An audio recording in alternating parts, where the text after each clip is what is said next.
Boa noite a todos, sejam todos muito bem-vindos. Vamos que vamos, né, com mais um Pode Constelar, gente. E hoje é para você que tem aí a sua família, seus filhos, seu esposo, seus sobrinhos, e você quer ajudar. Nós temos aqui hoje um convidado especial, com muita honra, que eu recebo, Tiago Oliveira. Coisa boa. Pastor. Prazer, gente, a todos que estão em casa, que você possa ser abençoado aqui nesse podcast a partir de hoje, tá bom? Eu quero também deixar minha saudação aqui para Meire. Muito obrigado. Obrigado tá você por ter vindo, por ter aceito, né, o convite de estar aqui. Gente, eu já tinha convidado ele, ó, há muito tempo. Há muito tempo, porque ouvir ele, assim, é uma bênção, sabe? Te ouvir, Que honra. você honra pregando, você falando, as palavras vêm, assim, já falando disso, as palavras vêm, assim... Vai aparecendo. É Deus que coloca, assim, no momento, porque você se transforma. Não, é incrível, né? Quando você vai ministrar uma mensagem, eu sou pregador, para quem não me conhece, você tem um esboço ali pronto, mas na hora...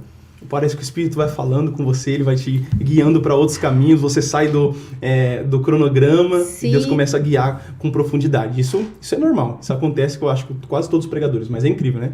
No fim, as pessoas até falam, nossa, você falou pra mim, né? Sim, falou minha vida. Nossa, falou minha vida. Você me conhece? E parece que Deus, ele vem para as pessoas ali que estão abertas mesmo, né? Sim. Que as pessoas choram. Eu vi já nos seus cultos, eu fico seguindo ele, gente.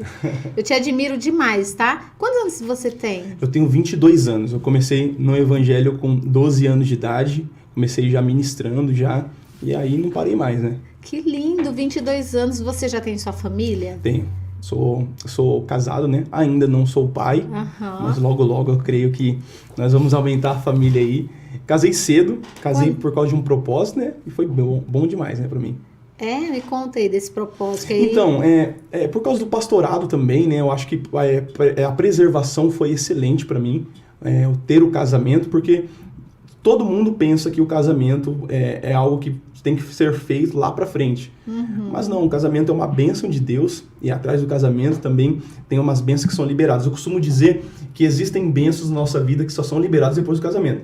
Quer ver? Tem muitos jovens que não casaram ainda, que ainda eles não estão autorizados a prosperar. Por quê? Porque o casamento é a autoridade de Deus para prosperar. Uau. É o casamento que faz a pessoa prosperar. Então, Deus só prospera alguém que sai de casa. É por isso que a Bíblia diz assim, deixará pai e mãe e se unirá. Então, não tem como Deus autorizar a prosperidade chegar na vida de alguém se a pessoa não deixar pai e mãe. Enquanto não deixa, a pessoa continua sendo um menino. E depois que ela vira homem, a prosperidade chega. Deus não prospera meninos. Nossa, Não é verdade? Deus prospera homens. E por isso que casamento é a autoridade de Deus para alguém prosperar. Então você fala casamento com autoridade, né? Não, que sim. Você casou, Sim. agora tá com a sua família, daqui a pouco vem os filhos. Sim. E deixa eu te perguntar, como você ainda tem uma mentalidade adolescente, porque, gente, até 25, 27, e tem estudo que fala até 29 anos, sim, ainda é uma mentalidade adolescente, formado, né? Tá sendo formado e vai se formar por completo ali até 29 anos. Então, essa mentalidade que você hoje prega, ajuda jovens, né, famílias, os jovens que estão aí em busca de namorar, o que você diz para eles? Porque hoje eu vejo que eles não esperam. Eu tenho até um caso de uma jovem de 11 anos que já está tendo relacionamento sexual. Nossa. E 11 anos, né? Então, imagina como ficam os pais, né? E hoje, o que você fala, assim, em relação a você que já tem na prática isso? O que você fala para os jovens? Para os jovens. É lógico que os pais, né, que vão ouvir, já vão pegar informações, mas o que você fala para eles? Então, esperar? Na verdade, eu tenho desenvolvido um método, né, na minha mente, de como eu se relacionar com as pessoas. Independente se é de relacionamento conjugal ou de amizade. Sim. Eu desenvolvi algo para que eu não possa ser ferido. Como funciona isso? Quando eu era mais novo, sempre fui ferido em amizade, então eu tive que desenvolver. Sempre quando eu ia selecionar alguém que andasse comigo, quando eu ia perguntar alguma coisa para a pessoa, vou dar um exemplo, eu tô aqui com você, eu quero fazer amizade com você a partir de agora. Eu sempre perguntava para a pessoa, como você se vê daqui 5 anos? Porque dependendo como a pessoa se vê daqui 5 anos, eu saberia se eu estaria lá ou não. Nossa. Porque para você selecionar quem está com você, primeiro você tem que ter um propósito bem resolvido sobre você. Uhum. Não tem como você querer levar as pessoas para o seu futuro se você não sabe para onde você está indo. Sim. Então, eu estabeleci o meu propósito, depois de estabelecer o propósito, eu sempre perguntava, para onde você está indo? Eu quero saber para onde você está indo. Porque às vezes a gente está no mesmo avião, mas não está indo para o mesmo lugar. É verdade. Não é verdade? Uhum. A gente está no mesmo local ali, mas não está indo para o mesmo lugar. Outro vai para outro destino. Então foi assim que eu selecionei a maioria das minhas amizades. E é por isso que hoje as amizades são tão importantes que, se você for perceber, as amizades nos levam para Deus e nos tiram dele. Tanto que tem um estudo que fala sobre amizade, né? Que depois de 5 meses que você começa a andar com alguém, você começa a herdar traços dele. Olha. Então você começa a falar como ela fala, começa a frequentar os lugares que ela frequenta, as amizades começam a se unir. Verdade. E é por isso que a amizade é tão importante. Tanto que tem um texto bíblico que diz que Deus chamou Noé de amigo. Deus chamou Noé de amigo. E é fácil saber quem é amigo de Deus, né? É só saber como ele fala, os lugares que ele frequenta, qual é o local que ele anda. E é por isso que eu aprendi ali a selecionar algumas amizades, entendeu? Para onde você está indo? Dependendo de onde você está indo, eu sei se eu vou estar lá ou não. Então, os jovens têm que fazer essas perguntas aí para os amigos, né? Porque pode ser que uma pessoa, vamos colocar aí, 12 anos, está namorando. Aí tem uma amizade de uma menina de 11. Ela fala, não, você tem que namorar. Sim. Aí leva, né, para esse caminho. Então, tem que saber muito bem quais são esses amigos. E os pais, né, como referência maior, eles precisam estar atentos, né? Essas Sim. amizades também, né? Saber quem que são os pais. Ah, com certeza. Os princípios e valores da família. Porque senão, igual você falou, mistura tudo e depois vê o filho ali envolvido e fazendo as mesmas coisas, né? Não, é verdade. Meire, é tão interessante que, se a gente for perceber assim, tem gente que pergunta qual é a idade suficiente para namorar. A idade suficiente para você namorar é a idade que você está emocionalmente estável e também como eu posso explicar? Financeiramente, pelo menos, não está já abalado, né? Sim. Pelo menos, então, essa área é uma área necessária. Então, eu, hoje, com a idade que eu tenho, se eu tivesse um filho, eu deixaria ele namorar depois dos 18 anos, que é uma idade onde a massa cefálica já está rígida, né? É por isso que a Bíblia diz assim, ensina o seu filho no caminho que deve andar, ele nunca mais vai se desviar dele. E qual é o caminho? Quando a gente mostra um caminho para ele, tem até esse texto que mostra, né, que a massa cefálica que fica enrijecida. Antes desse tempo, 18 anos para trás, você consegue moldar a massa cefálica da criança para ela ser o que ela vai ser através do seu molde. Depois disso é difícil, você vai ter que descascar ela completa, então fica mais difícil assim. Então é por isso que depois dos 18 anos você está com uma mente pelo menos mais rígida para tomar decisões, né? Uhum. Então, a maioria das pessoas que tem amigos na adolescência, esses amigos não vão pro fim da vida. Então, é por isso que a gente tem que se relacionar para depois. Deixa para depois. Cuida primeiro das coisas do Senhor, né? É verdade. E falar de Deus, isso ajuda demais, né? Os pais que lê a Bíblia, que tem um conhecimento da palavra, para poder gerar princípios e valores, referência, né, para esses filhos, ser um exemplo, né, da palavra de Deus para esses filhos, acreditar em algo para eles ter boas amizades, saber o que eles querem para o futuro, porque muitos jovens eles não sabem hoje, Tiago, o que eles querem. Eu vejo assim, eu atendo muitas pessoas de outros países, né, muitos jovens, aí eu vejo assim na fala deles, tava até com um jovem ontem, lembrei dele aqui, que você pergunta, né, ele tem 17 anos, o que você quer fazer? Ele não sabe, ele está em outro país, ele está lá na Califórnia. Quando eu vejo aqui os meninos do Brasil, a maioria, eles ainda estão pensando em jogar videogame, eles Sim. não, eles já estão pensando em outras coisas, ele ainda não sabe, mas ele já sabe que ele tem que sair de casa. Ele sabe que ele tem que tirar a carta dele. Aqui não, ainda tem jovens de 25 anos, você deve saber disso, tem 22, que estão lá jogando videogame, né? Curtição, balada, bebida. Verdade. Isso atrapalha muito em relação, né? Que a gente tá falando de namoro. Como que uma pessoa que ela tá envolvida com várias coisas aqui do mundo, bebida, cigarro, vícios, como que ela vai conseguir se relacionar e ter um relacionamento saudável? É verdade. É tão incrível isso, que se a gente for ver, a gente tá falando de adolescente, Sim. falando de juventude. Se a gente for ver, no Brasil, a gente chama a juventude de adolescência. Mas se nós formos por âmbito da Bíblia, não existe adolescência na Bíblia. Não existe. Existe ou criança ou adulto. Uhum. Para Deus é assim, ou ele te vê como criança ou como adulto. Sim. A gente que inventou os brasileiros, nossa massa inventou os adolescentes. E o que é adolescente? É alguém que ele pode errar e o pai vai pagar por ele. Então o adolescente, ele é alguém que está entre a maturidade e a imaturidade. E percebe que a adolescência é tão engraçada que o adolescente, ele quer em coisas difíceis ser maduros. mas em coisas que já passou o tempo dele e quer ser imaturo. Vou dar exemplo. Se a gente for perguntar sobre relacionamento sexual, o adolescente ele quer entrar no meio e falar da opinião dele. Aí você vai perguntar sobre o Dia das Crianças, ele também vai querer receber presente. Você percebe? Que não bate? Ah, eu quero um relacionamento, mas quero ganhar presente no Dia das Crianças. Sim. A imaturidade, ela continua ali, não é verdade? Então, isso é muito verdade, né? Então, a primeira a gente tem que amadurecer, sair do leite espiritual. Tanto que tem um texto de Paulo que ele vai dizer assim, né? Já era para mim estar falando com vocês sobre coisas espirituais muito grandes, mas eu tenho que voltar às demais coisas e dar leite materno para você. O que é leite materno? É dar para uma criança um leite para ela, para que ela possa beber e se manter de pé, né? Então, o começo de todas as coisas é um leite materno. Então, tem muita gente que se diz espiritual ou se diz maduro, mas está no leite materno ainda. Caramba. Ele não consegue se alimentar com comida sólida. E a maior prova que alguém que não consegue se alimentar de comida sólida é aqui. Que quando você vai falar algo que ela não gosta, ela mais se fere do que muda. Ela mais vai se sentir ferida. Não vou querer mudar. Por quê? Porque para ela é comida difícil demais para ser engolida. Nossa. E tem coisas que Deus vai dar pra gente que é difícil demais de engolir, mas vai nutrir nossa alma. Caramba. Vai dar um sentimento pra gente, vai cuidar da gente por dentro e tá na hora da gente sair do leite. A gente continua no leite materno e a gente precisa ir pra longe, não é verdade? Não. Eu lembrei porque assim, você falando, você vê que tem muitos pais, muitos adultos que perderam as fases. Sim. Né? São adultos, né? Pais de 40, 50 anos aí, mas eles estão ainda numa mentalidade inconsciente de um adolescente de 13, 15 anos. E eu Sim. vejo muito também adultos que estão nessa fase do leite ainda, querendo, sabe? Ai, me dá, faz pra mim. Ai, você não me dá nada, sabe? Ainda tá numa fase infantil. E por isso que a gente tava falando de mentalidade, né? É importante a gente cuidar da nossa mente, né? Do nosso espírito, né? Da nossa alma e da mente, porque senão a mente mente para as pessoas e as pessoas ficam travadas nesse mundo infantil.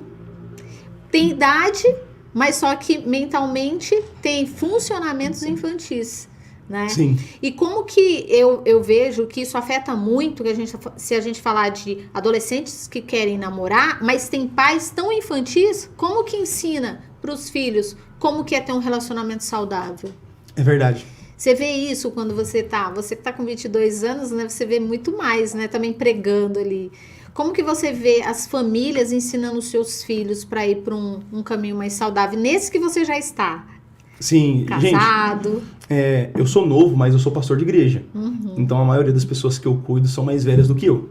E tem se perdido algo no lar que é essencial, que é o conjunto da mesa. A mesa é algo espiritual para nós, que somos cristãos, né? Então as pessoas têm perdido o âmbito da mesa. A maioria das pessoas, elas não participam mais da mesa. Você vai ver, se tem um pai que ele chega de casa, ele chega, vai comer na frente da televisão, não pergunta mais sobre o filho, qual é a importância de estar na mesa, o que aconteceu com ele. Por quê? Porque tem se perdido na mesa. Então, quando um filho, ele para de participar da mesa, ele para de participar da intimidade dos pais. Uau. Então, o acesso do coração dos filhos está na mesa de Deus. E a mesa está em casa. Tanto que Ezequiel vai dizer assim, Ezequiel vai dizer que Deus falou com ele, falando, construa uma mesa para mim, construa um altar. E esse altar eu quero uma medida que venha a ser igual de uma mesa de fato. Eu quero que você coloque 4 pés nela. E o texto diz que Deus chamou o altar de mesa do encontro. Então, nós conhecemos o coração dos nossos filhos na mesa e transportamos o coração de Deus no mesmo lugar. Então, a única forma de nós começarmos a entender o coração dos nossos filhos é na mesa. E transplantar o coração de Deus pro deles também continua sendo da mesa. Se a gente perder a mesa, a gente perde tudo. Então é por isso que os pais não conseguem dar uma voz ativa. Por quê? Porque muitas das vezes eles querem falar de autoridade, sendo que eles não falaram de intimidade primeiro. E de intimidade começa em mesa. Não é verdade? Caramba. Começa na mesa. Não tem jeito. Tem que anotar isso aí, né? Pessoa, gente, vocês pegaram o código? Coisa boa. Tem que anotar. Tem que estar na mesa ali junto com os filhos, né? Ensinar que é princípios, né? Sim. De sentar na mesa, como que Deus fazia, né? Sim, com certeza. Tanto que hoje minha esposa faz muito mesa posta em casa. Porque é ali que a gente encontra o nosso coração. É ali que... Percebe que na mesa, Meu, é profundo, é profundo. Eu vou longe se falar de mesa aqui. Mesa, independente de quem é maior ou é pequeno, nós ficamos tudo do mesmo tamanho. Eu sou do mesmo tamanho que você? Não. Quando eu tô em pé, eu sou um pouco maior que você mesmo. Uau. Mas sentado, eu tô do mesmo tamanho que você. Porque a mesa, ela nivela. A mesa não tem essa de hierarquia somente. A mesa deixa todo mundo do mesmo tamanho. E é por isso que Deus quer nos levar pra mesa. Porque no local do encontro não tem essa quem é maior. Tem alguém que é do mesmo tamanho, que depende de se submeter aos outros. E um pai que decide se submeter também aos filhos, entendendo o coração deles, ganha o coração do filho. Não tem jeito. Então é na mesa que as nossas imperfeições, elas são tapadas, não é verdade? Elas são tapadas, tanto que tem um homem na Bíblia que ele ficou paralítico, né? E o rei Davi chamou ele para participar da mesa. Ele tinha problema nas pernas, não poderia sentar na mesa, mas o texto diz que quando ele sentou na mesa, a imperfeição das pernas que não se mexiam não apareceu. Porque a mesa não foi feita para revelar os nossos pecados. Nossa. A mesa foi feita para nos deixar do mesmo tamanho e ela tapa os nossos pecados. Não é verdade? Ela nos guarda, ela nos nutre ali e elas não começam a nos olhar através da nossa deficiência, mas através de quem somos, que é a nossa face, né? Então as pessoas, quando a gente está fora da mesa, ela nos vê através da nossa deficiência. Quem está na mesa, não. Quem está na mesa não está se importando com a nossa deficiência. Está se importando em quem somos, né? Que lindo. Nossa, peguei. Coisa boa. Coisa boa. Olha, eu tava... hoje eu falo assim para as pessoas, para as famílias, até vou aproveitar o que você falou, que é uma ferramenta. Toda vez que alguém estiver com conflitos dentro de casa, por exemplo, com o esposo, Sim. fazer uma reunião. E na reunião eu falo sempre para fazer na mesa. Para colocar algo gostoso, por exemplo, um café com bolinho, ou no almoço, ou no jantar. E aí você chama as pessoas de casa e faz uma reunião. E a reunião tem que ser, igual você falou, na mesa. Eu nunca tinha associado, viu? Agora que Sim. você associou, pronto. É bem isso mesmo. Então, tô no caminho de ver que qualquer coisa que a pessoa precisa resolver tem que ser na mesa e com algo comendo gostoso, porque gera, né, ali uma cumplicidade, igual você falou. Não tinha pensado nisso, que nivela, deixa todo mundo, todas as pessoas iguais, né? Sim. Quando senta. E você acredita que dá muito resultado? Muito resultado. Isso aconteceu comigo um dia que eu tive que sair de casa e eu saí da casa dos meus pais, né, de não ficar lá fazendo as coisas para ele. Eu falei, vamos fazer uma reunião. E foi muito gostoso. E ali alinhamos e foi leve. Então, quando a gente senta na mesa, resolve algumas questões, né, que precisa algum conflito na mesa e depois a pessoa leva isso mais leve, não pesado, por exemplo, em pé, discutindo, né? Ou dentro de um carro ali, andando, tem que ter o foco, comendo alguma coisa. Sim. Então faz muito sentido o que você está falando e libera, né? Libera a pessoa para ir para a vida. Então você falando que os pais, peguei dessa forma, né? Os pais fazem uma reunião ali com os filhos, ensina todo esse princípio de valores para o filho pegar e ir para a vida, ele sabendo o que é cumplicidade, o que é relacionamento dos pais, como eles conversam com os filhos e agora esses filhos eles vão para a vida. Sim. Agora eles já sabem o que eles têm que fazer. Né? Aprendem. E às vezes os pais, eles não conseguem ensinar, não é nem por dificuldade, é porque eles não aprenderam, né? Tem até uma frase que mexe muito com a gente, você culpa muito o seu pai de errar com você e você esquece que ele foi criança como você também, um dia. Eles estão pela primeira vez na vida, como você está. Eles só passaram um tempo a mais que você. Eles estão aprendendo como você está aprendendo. Então, quando a gente não tem quem culpar, a gente culpa os pais. Sim. E às vezes eles estão aprendendo como a gente também. Tanto que eu tive muito problema paternal. Teve muito problema paternal. Tanto que meu pai bebia, meu pai ficava na noite. E eu fui ao contrário. Eu falei, eu não vou fazer como ele.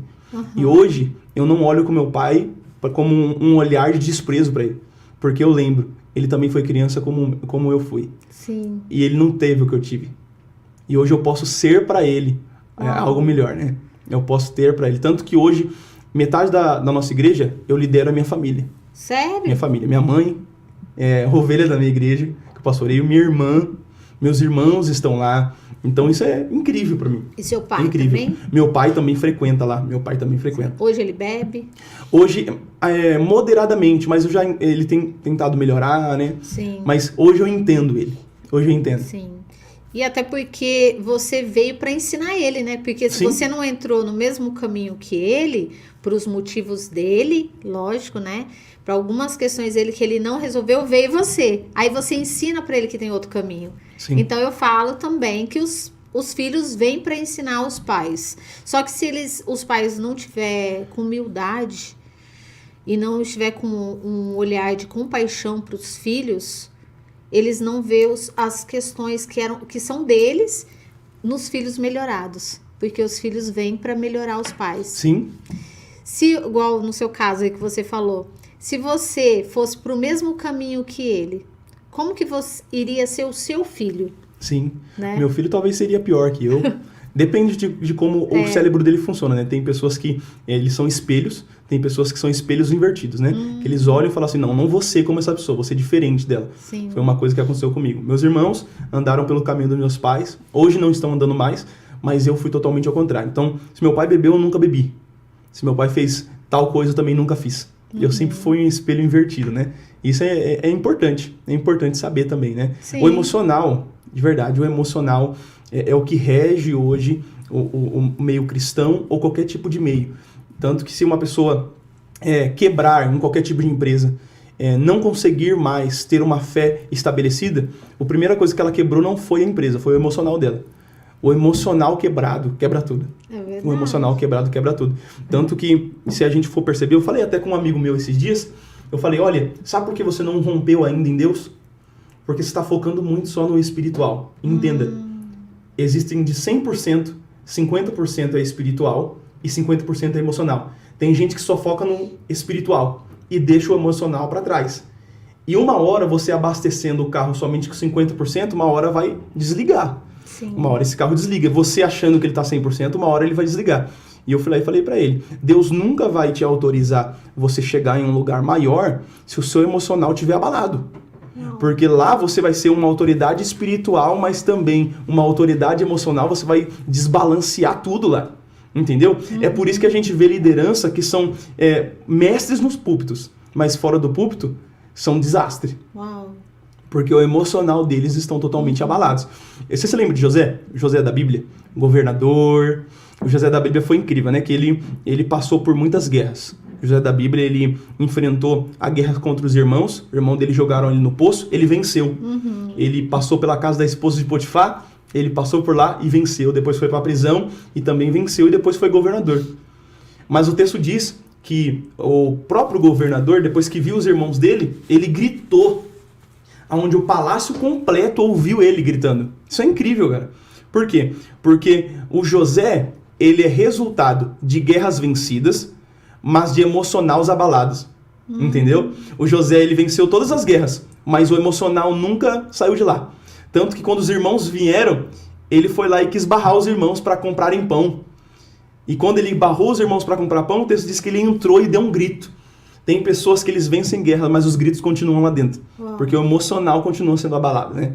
Então, se a gente não tratar o emocional, nós vamos ser alguém com guerras vencidas e emocionais abalados. Que lindo. Vamos continuar abalados sempre, né? Peguei. Agora, você falou de 50%, você quer dizer que tem muitas pessoas que são religiosas, mas elas não têm um emocional? Os religiosos que são só religião, que, né, qualquer coisa que uma pessoa faça, porque eu vejo muito isso, alguma coisa que a pessoa faça, a pessoa já julga, já critica, aí eu vejo assim, poxa, mas a pessoa, ela fala tanto de Deus, mas ela tá julgando. Quer dizer o quê? Que ela não tem um emocional, ela não cuida do emocional só da religião?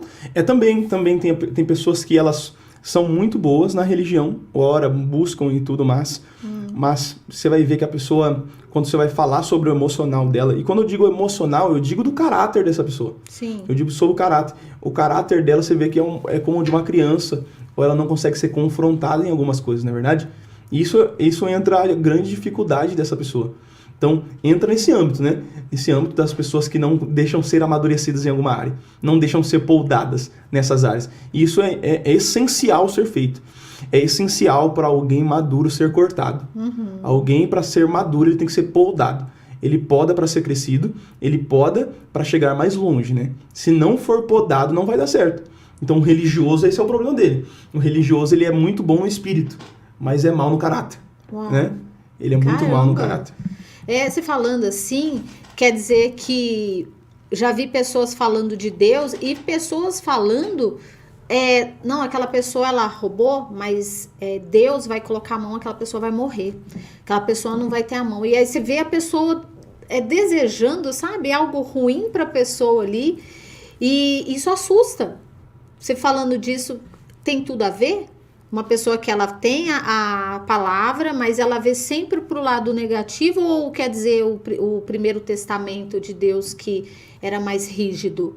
E ainda ela está nessa religiosidade do Primeiro Testamento? Na verdade, nós temos partes bíblicas que nos levam para tais caminhos, que podem nos ensinar certas coisas que a gente não vai gostar e que nós vamos gostar. Uhum. Mas percebe que tem muitas pessoas que são rígidas demais em coisas que a Bíblia não diz.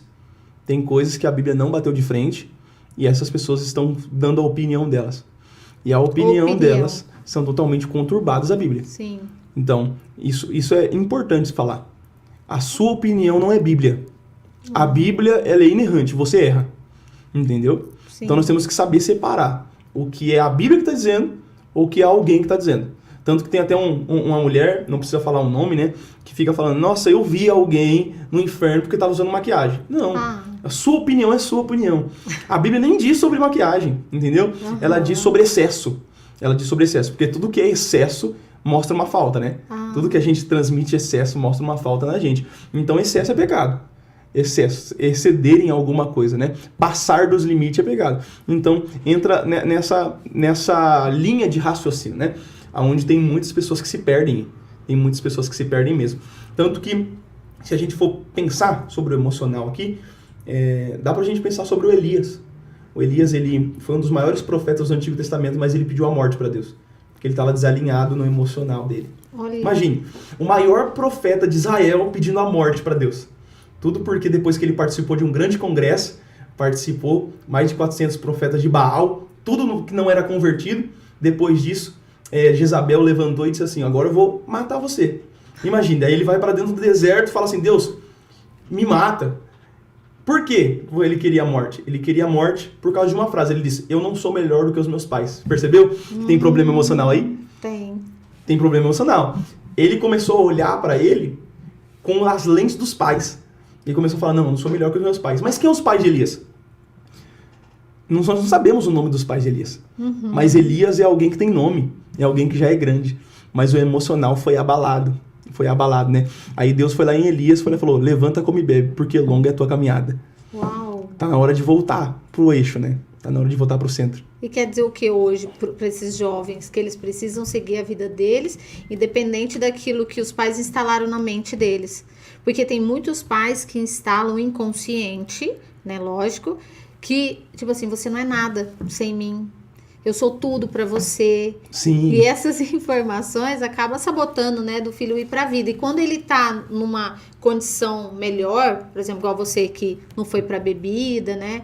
E aí, será que não, muitas pessoas sentem assim, poxa, eu tô desonrando meus pais? Tô fazendo coisas que meus pais não gostariam que eu estivesse fazendo? Aí essa pessoa, essa adolescente, esse jovem volta pra dentro da família por achar que está desonrando? Isso é muito pesado, né? Quando o pai coloca um jugo maior que o filho pode carregar, né? Uhum. Normalmente os filhos, eles tentam ser reflexo dos pais, quando na verdade os pais deveriam habilitar os filhos a voarem, né? Os pais deveriam habilitar os filhos para eles irem e seguirem os caminhos deles. Mas os pais começam a falar, não, você tem que fazer tal faculdade, você tem que andar do jeito que eu tô exercendo aqui. Às vezes não. Às vezes Deus vai te levar para um caminho totalmente diferente.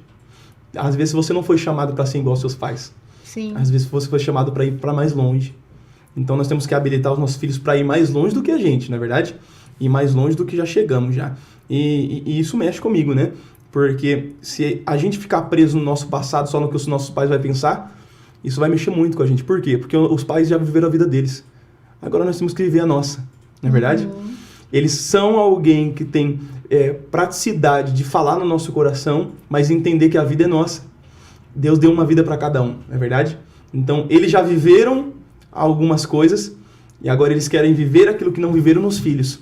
Sim. Não é necessário. Uhum. Os filhos, eles nasceram para viver a vida deles, não dos pais. Na verdade, dos pais já foram, né? Então isso é muito necessário mesmo. E os filhos ficam presos, né? Porque os pais instalaram aquilo que eles gostariam de ter sido, né? Aí os filhos ficam por culpa. Mas na terapia, na minha terapia, no meu método, eu falo isso. Mas tem pessoas, às vezes, que travam nessa fase aí. Fala assim, Meire, mas meus pais fizeram tudo pra mim. Eu não posso deixar os meus pais. E aí a pessoa não tem vida. Aí você vê que ela não tem um relacionamento saudável. Na maioria das vezes não consegue nem casar e nem ter filhos. Porque a energia está toda voltada para a família, para o pai e para a mãe. Mas do que foi instalado. Então, a religião, a fé, ela ajuda isso também, né? A se libertar dessas amarras, dessas coisas que foram instaladas, né? Que é um amor doentio. Tem um amor saudável, tem um amor doentio. Eu falo que esse é um amor doentio que não tem mais vida daqui para frente. Sim. A não ser a vida que o pai e a mãe, por falta de conhecimento, de sabedoria, tem instalado na cabeça do filho e o filho não vai. E aí ele fica travado ali. Ele quer ir, porque é do natural do ser humano, né? A gente Sim. tem que ir, fluir, igual o rio, né? Mas aí tem pessoas que ficam travadas ali e aí gera tristeza, ansiedade, depressão. Você acha que a depressão e a ansiedade e o estresse, que é o que tem mais hoje em dia, vem através dessas falta do emocional? Ah, com certeza. Quando eu digo sobre cuidado emocional, eu falo também de fazer terapia.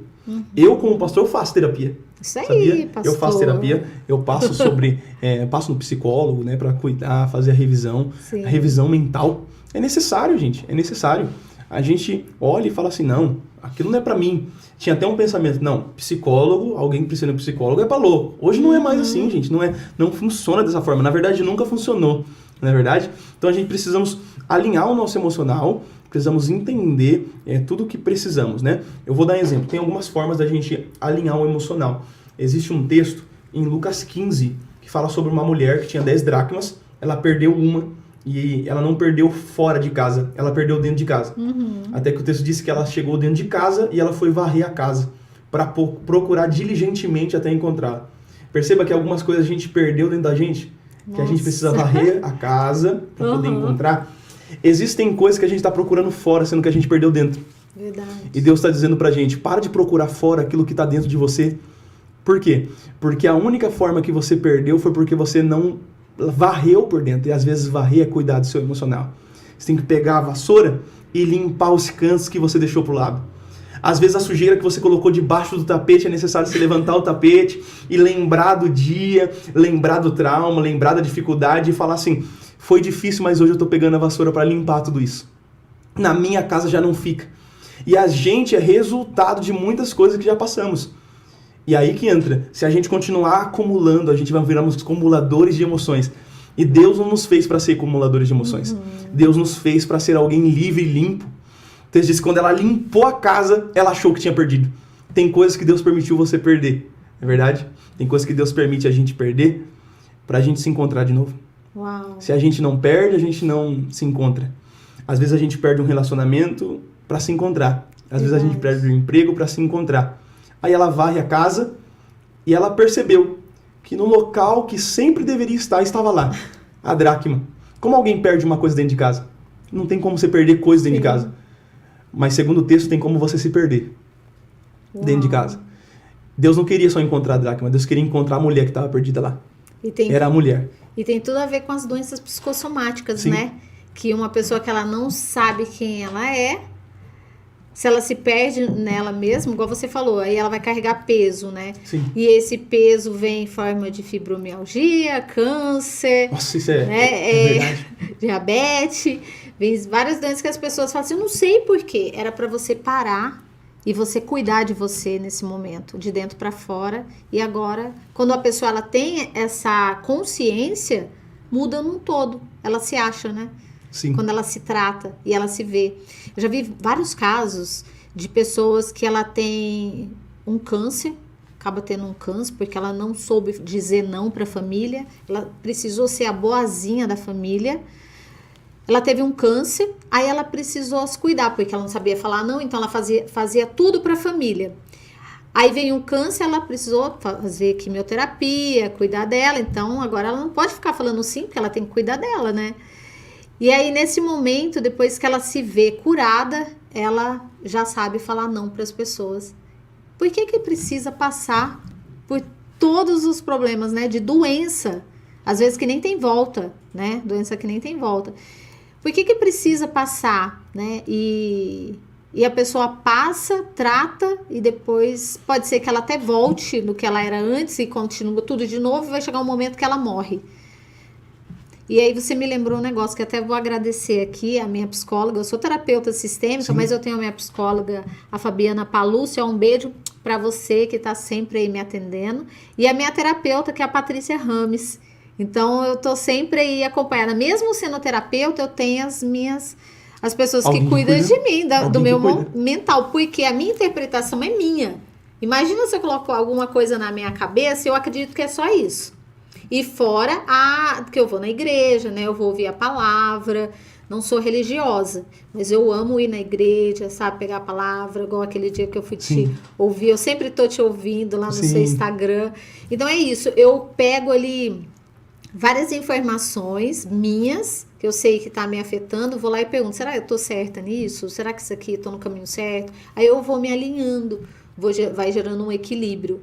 E todas as pessoas precisam, né? Ter o equilíbrio para poder seguir como você. E ter um casamento, ter um relacionamento saudável. Um relacionamento com os pais. Hoje você que cuida de toda a igreja? Sim, hoje sim. Hoje sou eu que estou cuidando, gerindo a igreja, estruturando. Nós fizemos um ano dia 3 agora.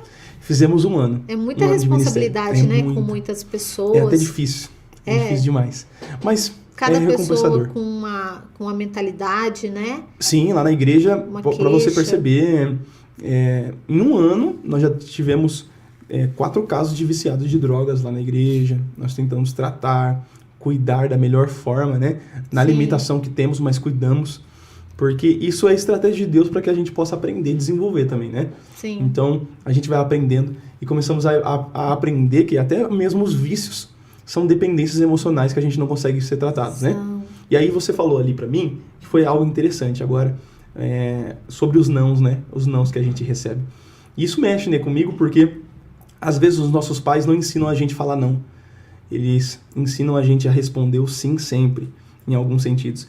E se a gente não aprender a falar o não, assim como essa mulher não conseguia falar não, às vezes a gente vai colocar sobre nós julgos que não é nosso. Não é verdade? E falar não é tão necessário quanto sim, né? Sim. Saber falar não. Saber falar não. Ah, vamos para o lugar? Não. E entender que o não também é educado. O não também é limite, não é verdade? Às vezes a gente não consegue dar limite para algumas coisas. Não consegue, de fato, não dar limite. E uma das coisas que a gente tem que aprender, a primeira coisa no Evangelho é aprender a falar não. Tanto que a Bíblia começou dizendo, não comerás o fruto. Então a Bíblia já começa com um não pra gente. Né? Tanto que para preservar o azeite, que é a unção de Deus e tudo mais, tem uma mulher que são as 10 virgens, né? As mulheres perguntaram, pediram o azeite delas e ela falou, não, porque senão vai sobrar para nós. E a gente tem que ter a sensibilidade espiritual para entender que às vezes não dá pra gente atender todo mundo, porque senão vai faltar pra gente. E cuidar dos outros sem cuidar da gente é tragédia. Não é verdade? É verdade. E tem uma ferramenta, eu amo dar ferramentas. Eu amo dar assim pra pessoa fazer e ter um resultado. E quando uma pessoa, ela, igual você falou, chega uma pessoa e faz um convite, vamos ali no barzinho. Aí a pessoa, eu vou, ele é meu amigo, né? E fala, vamos, e vai. Aí eu falo para pessoas, questiona, né? Entra um coach em você e fala assim, por que eu vou? Pra quê? Por quê? Porque aí ela vai ver a necessidade dela, a falta, né? Eu vou porque eu não quero ficar sozinha, eu quero ter um amigo, porque se eu não for, essa pessoa não vai ser mais meu amigo. Então, peraí, não, eu não vou, porque eu não preciso disso para ser amigo dele. É verdade. Então, aí as pessoas, quando questiona, vê a falta que a própria pessoa tem. É verdade, porque se você só tem amigo quando você diz sim, você não tem amigo. É verdade. Se os seus amigos só são amigos seus porque você tem algo para oferecê-los, você não são amigo deles. Quando você só diz sim, eles são seus amigos, não é muita amizade. Diz não pra eles, você vai ver que eles nunca vão mais estar com você. Diz uma vez, não dá. Pra você ver. É o teste, Vambora. né? Vou fazer o teste com ele. Vou falar não. Igual pedir dinheiro emprestado, né? Um amigo pede dinheiro emprestado, você vai emprestando. O dia que você fala não, a pessoa fala, nossa, você é egoísta. Sim. Nossa, você só pensa em você. Aí você verdade. descobre o amigo que você estava verdade. achando que é amigo, né? Que não é amigo. Tem que olhar muito para isso, igual a gente começar lá do começo, né, do nosso podcast aqui, que vê isso, né? Exatamente o que você está falando. Olha primeiro para as pessoas que estão à sua volta, se faz sentido. Porque, como você disse, às vezes, né, na adolescência, por falta daquilo que não tem em casa, aí os jovens, para pertencer a um grupo, vai pertencer a um grupo, um exemplo, sem julgamento, gente, mas aquele grupinho onde que as meninas só pensam em namorar, pôr uma sainha curtinha, né? Um croppedzinho e sair só para beijar e fazer coisa errada. E aí esse jovem, se eles não têm dentro de casa essa mesa onde que as pessoas sentam, os pais, a mãe, e conversa com o filho, mostrando princípios e valores, mostrando por que, meu filho, minha filha, você quer andar naquele grupinho. Faz sentido para você, esse pai, essa mãe, né? Não julgar, mas questionar. Filha, você acha que faz sentido para você estar no meio daquele grupo?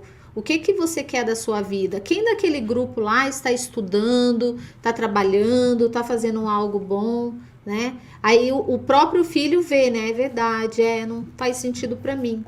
Mas os pais sem sabedoria, a gente falando de inteligência emocional aqui, o que faz? Julga o filho, não quero, põe nem limites, põe uma regra ali. Cabresco, né? Tem que fazer o que eu tô falando, eu que mando. Se você quer mandar em você, então você some daqui, vai se bancar, some dessa casa, vai lá morar com eles. Aí o filho não se sente protegido, seguro, e aí vai se envolver naquele grupo. Isso é interessante, né? Quando a gente começa a falar sobre o emocional, tem também aquele tipo de pessoa que ela é excessiva. Já viu alguém que tem excesso? Todas as pessoas que têm excesso mostram uma falta nela. Sim. Tem pessoas que têm excesso na amizade. Se a pessoa ficar 1 hora sem mandar mensagem pra você, você fica louco. É verdade. É excesso. E todo excesso mostra uma falta que a gente teve. E às vezes a gente não tem que tratar as pessoas com excesso. A gente tem que tratar nossas faltas. Se a gente não tratar nossas faltas, a gente vai querer dos outros aquilo que elas não podem dar pra gente. E é por isso que relacionamentos acabam, amizades terminam, porque você tá querendo dos outros aquilo que eles não foram feitos pra te dar. Eles não foram feitos para te dar muito, eles foram feitos para te dar o necessário. Uau. E a gente aprendendo a entregar o necessário para essas pessoas, a gente entende que cada coisa vai para o seu lugar. Aí você tem pessoas que vão para a igreja, que vê o pastor como pai, tem pessoas que não têm pai, vê outras pessoas na paternidade e começam a exigir dessas pessoas algo que não são delas. Por quê? Porque lá atrás faltou alguma coisa e hoje elas estão colocando excesso sobre algumas pessoas. E todo o nosso excesso transmite uma falta. E às vezes a gente tem que surpreender Deus. Se o problema era pai, é por isso que Deus disse que ele é pai, né? Ele é pai exatamente para isso, para suprir as nossas necessidades. Para ser tudo aquilo que a gente precisa. Excesso é a pior coisa. Excesso. Lá na sua igreja, você percebe assim, as pessoas, quando acontece algo bom dentro da igreja, essa pessoa fica dependente ali de alguém, da igreja ou da própria igreja? Tem pessoas que congregam, não é nem por causa da mensagem. Eu posso até dizer isso. Existem pessoas que congregam porque elas acharam um lugar seguro para um refúgio para elas, para correrem. Isso é necessário. Parece bom em alguns sentidos, mas a gente tem que começar a avaliar as intenções do coração, né? Sim. Por que a gente está em tal lugar? Por que a gente conversa com tal pessoa? Por que a gente está assim? Porque às vezes a intenção revela nossas feridas. Tanto que eu tenho até feito a terapia, e na terapia ele tem nos ensinado. Ele foi lá e falou assim, eu não vou tratar o seu problema, eu vou tratar o que está por trás dele. Aquilo que você não quer falar. Porque é onde dói que está ferido, né? Então eu vou tocar na sua ferida onde você não quer falar, para mim tratar aquilo que hoje todo mundo vê, né? Aquilo que você esconde. Aquilo que você esconde é quem você é de verdade. É por isso que lá que eu tô chegando. Quero chegar lá, iluminar essa área. E tudo que é iluminado não tem como ficar escondido mais. E é por isso que a palavra de Deus é lâmpada, né? Ela joga luz. É por isso que quando a gente lê a palavra, o que muda não é a palavra, é a gente. É Deus jogando lâmpada no coração do Tiago que não quer mudar. Aí ele joga, e aquilo que está escondido vai para fora. não é verdade? Sim. Ele começa a mostrar pra gente. Então a intenção do nosso coração é necessário. Até porque a gente frequenta o lugar. Porque tem gente que tá frequentando a igreja, mas não é pela igreja. Não é nem por Deus.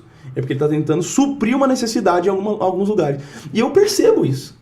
Eu percebo que tem gente que vai por causa disso. Vai porque eles estão dependentes de algumas coisas, né? E se a gente não vai por causa de Deus, por que a gente vai? Sim. Né? Você acha que, assim, o marido vai porque a esposa tá falando, tem que ir pra igreja? Também acontece. Os filhos, vamos pra igreja, Isso todo mundo muito. arruma ali, vai pra igreja, aí você olha, você consegue identificar? Sim. A irmã, ela veio na fé, mas os outros ali estão porque ela manda. Você consegue identificar, quando você está olhando pro público, você consegue perceber quem tá por Deus e quem não tá. Sim. Até mesmo pelas intenções do coração, né? Você vai começar a perceber pelas intenções e pelos propósitos. Ontem eu preguei sobre Neemias, esses dias eu preguei sobre Neemias, né? E eu comecei a falar sobre Neemias, que Deus, ele atrapalhou os projetos de Neemias. Neemias, ele estava no palácio, Deus fez ele reconstruir uma cidade que ele não tinha nenhum porquê de reconstruir, porque era a cidade dos pais, não dele. Aí eu fui lá e perguntei, quando você entende que você está no propósito, você só vai entender quando Deus poder atrapalhar o seu propósito. Quando Deus poder atrapalhar os seus projetos, é aí que você vai entender que Deus está num lugar que você não gostaria de estar, mas é projeto dele. Às vezes Deus vai nos deslocar para lugares que a gente não gostaria de estar, mas Deus gosta de atrapalhar alguns projetos, porque o projeto dele é eterno, é melhor do que o nosso, né? Sim. Então, a Bíblia diz o quê? Que ouvidos não ouviram, olhos não viram, nem desceu ao coração do homem que Deus tem preparado. A gente quer ir para tal lugar e Deus está dizendo, é esse local que eu te quero. Deixa eu atrapalhar seus projetos. É Deus dizendo, será que eu tenho tempo na sua agenda para você chegar em tal lugar? Será que você disponibiliza um tempo para mim te usar um pouco? Não é verdade? E às vezes a gente não disponibiliza tempo. A gente só vai por dependência. A gente tem aliança com família, tem aliança com parentes, tem aliança com tudo, menos dá agenda para Deus. Uau. A gente dá agenda para todo mundo, menos para Deus, não é verdade? Sim. Então isso é necessário para começar uma caminhar, né? Tiago, o Pode Constelar, ele é um propósito de Deus. E você está aqui é um propósito. Com certeza. Sabe? É a missão que Deus quer de mim. Então, por isso, quando eu te falei assim, vamos lá, você pode ir no Pode Constelar, pra você contar a sua história, né? Sim. Porque é um propósito. Eu tô aqui, a minha família toda tá em Ribeirão Preto. Eu tô aqui sozinha, né? Sozinha no sentido, eu tenho vários amigos aqui, tenho Deus aqui no meu coração me guiando, que é o que me alimenta todos Sim. os dias. Eu venho na fé. E pessoas como você, sabe? Que passou ali na minha vida e tá no meu coração, eu levo pra sempre. Você e sua esposa, tá? É isso, obrigado. Deixa uma mensagem aqui pro pessoal de casa. Você acredita que já tá dando o nosso horário? Eu ficaria aqui mais um tempão com você, te ouvindo. E eu acredito que as pessoas de casa também.